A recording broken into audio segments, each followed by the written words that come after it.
Hello, everybody, and welcome to another great episode of the Gridiron Glory podcast here with Tad and Will, covering all 32 teams all season long.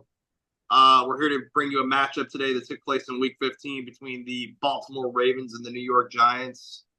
So looking at this,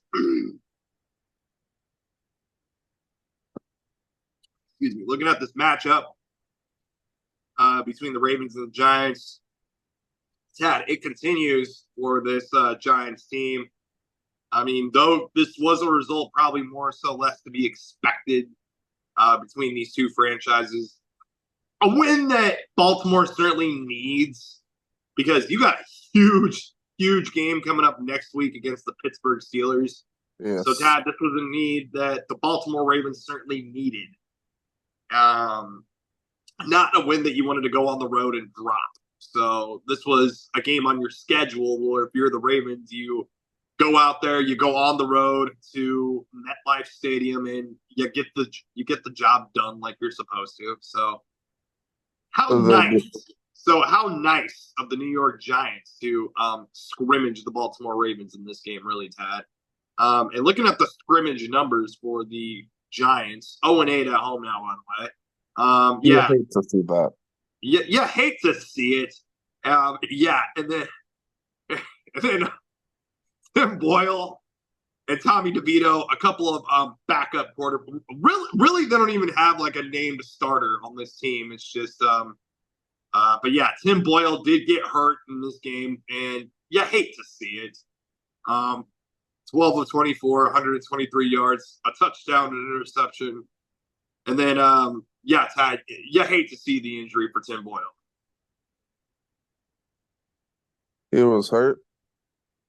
What, isn't that why Tommy DeVito came in the game? DeVito started. Or was it DeVito that got hurt? Folks, my apologies. Yes, it was Tommy DeVito that got hurt. Yeah, I mean, either way, there's just a lot of inconsistencies there in the quarterback room. I'm not sure if there was an injury or if they just made the decision to move, but in the end, I mean, it's just a world of hurt for the New York Giants. DeVito, he was injured in the game. I should say he did eventually get injured, but just very unfortunate to see for the Giants for sure. And you want to get your quarterback DeVito right, but just the football, it was unfortunate for the Giants. 0-8 at home. I mean, you want to put on a better showing for your fans, and they just haven't all season. I mean, there was some flashy moments in the scrimmage, or I'm sorry, in the game, if you will, for the Giants, such as the touchdown by Malik Neighbors. He did go 10 catches for 82 yards.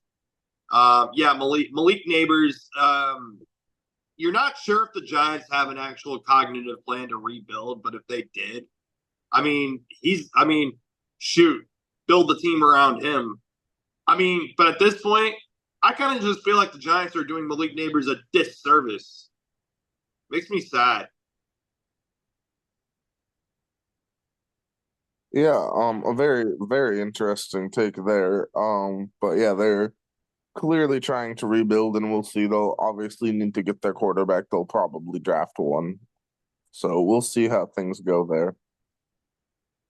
Tad, the player I was probably most impressed by in this matchup was Rashad Bateman. 3 catches, 80 yards, 2 touchdowns.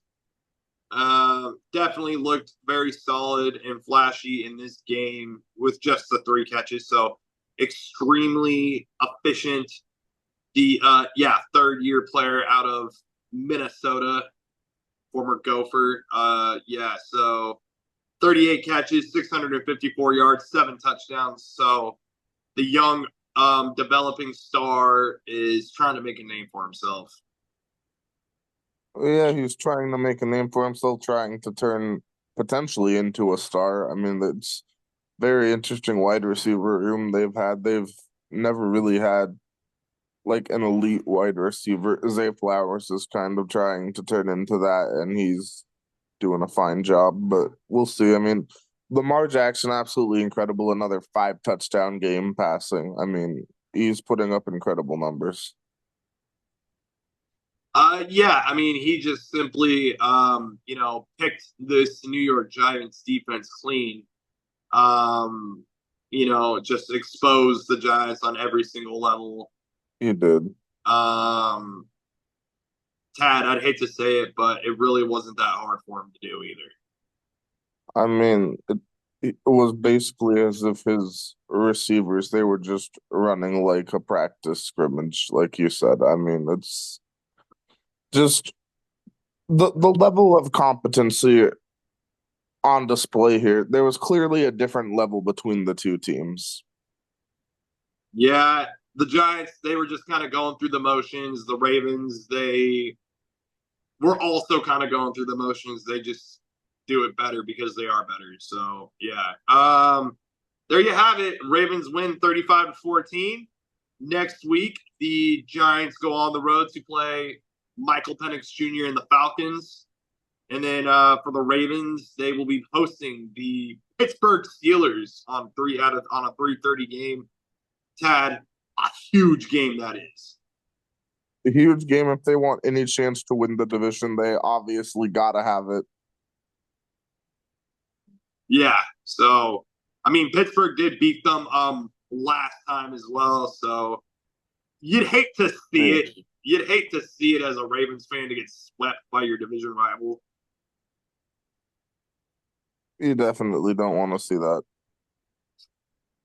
So, yeah, 35-14. Be sure to like, subscribe, and follow all season long on the Gridiron Glory.